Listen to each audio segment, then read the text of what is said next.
in the last video where we generalized the linear consumption function. I said that the total amount of taxes, the aggregate taxes, are constant. All of these were constant right here, and so you can kind of merge them into a constant that ended up being our independent variable intercept right over here. But YouTube user Nilsor1337 asks a very interesting and good question.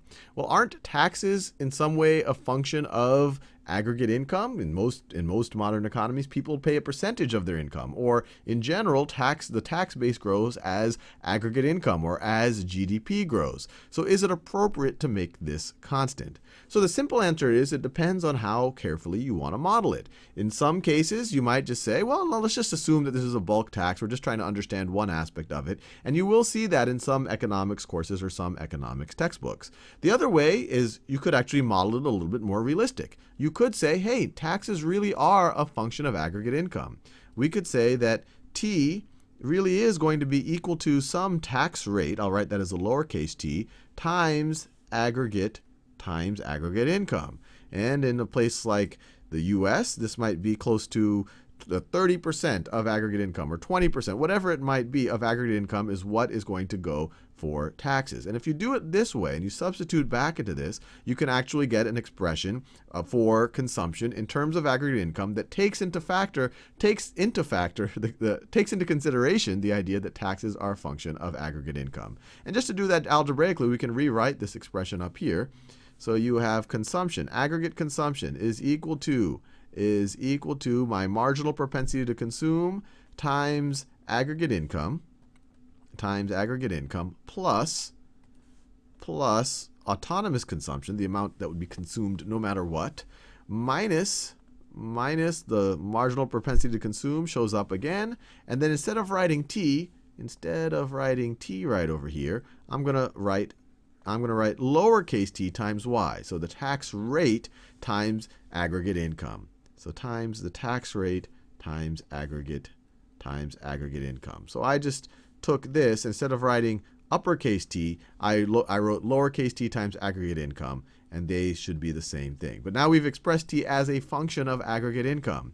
And now we can merge both of these. These are something times aggregate income. So we can combine those two terms. So this one and this one right over here. If we factor out a common factor of c1 times y, we get, let me write it this way. Actually, let me just combine them first so that the algebra doesn't confuse you. So we get c is equal to c1 times y. So marginal propensity to consume times aggregate income. Now I'm going to write this one, minus the marginal propensity to consume times, I'll switch the order here. Well, let me not switch the order. Times the tax rate, not just the aggregate total tax value, but the actual tax rate, times aggregate income. So that's those two terms there. And then we're just left with the autonomous consumption. So plus the autonomous consumption. And now over here, we have a common factor of, we can factor out a c1 and the y, or essentially the marginal propensity to consume and the aggregate income. And so this is just algebraic manipulation right over here. We get aggregate consumption is equal to, let's see, we could write this as c1 times 1 minus t times y. And you can multiply this out to verify. If you multiply it all out, then the first term is c1. So c1 times 1 times y is this right over here. And c1 times negative t times y is this term right over here. And then you are left with your autonomous consumption. And this actually makes a lot of sense, because when you write it like this, you can look at this term right over here. What is this term right over here? Well, 1 minus the tax rate times aggregate income. If the tax rate is 30%, then this 1 minus 30% is going to be 70%. 70% times aggregate income, that's essentially what people get in their pockets. This whole term right over here is essentially disposable income. Disposable income right over here. So we could actually, if we wanted to write this as some other variable, we could just put that variable right over there and say it's disposable income. And then it actually becomes a very simple thing to graph. So we could graph this two different ways. If we wanted to write it a function of aggregate income, we would graph it like this.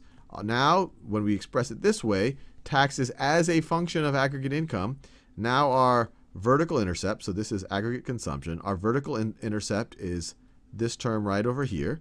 So that is C naught. And our slope is all of this business. And so the slope of our line, the slope is going to be C1 times 1 minus T. And this right over here, the independent variable is aggregate income. Another option, we could set some other variable to say, well, we could say disposable income. Let me call it y disposable is equal to 1 minus T times y. And then we could write this, so it's essentially equal to this business right over there. So then we can rewrite the consumption function as aggregate consumption is equal to the marginal propensity to consume times disposable income plus some level of autonomous consumption plus some level of autonomous consumption. And this actually takes us back to the basics. This takes us back to our very original situation here, where we had some autonomous consumption plus our marginal propensity to consume times disposable income. And if we wanted to plot it this way as a function of disposable income, not aggregate income, then it would look like this. So this is consumption, and now this is an aggregate income. This is disposable income. Disposable income, which is the same thing as 1 minus the tax rate times aggregate income. Now, still our vertical intercept is C naught, and our line's slope is the marginal propensity to consume. So this is C1, just like that. So all of these are completely valid consumption functions, and I thank Nilsor 1337 for bringing up a topic that actually was a cause of confusion for me, because it really does depend, because I thought the way he or she originally thought about the problem is like, well, taxes are a function, and a lot of econ books tend to treat this as a constant. And that is actually just an assumption they make to often simplify the calculations. But if they don't want to make that assumption, you can still show that it is a linear function of that aggregate consumption is still a linear function of aggregate income.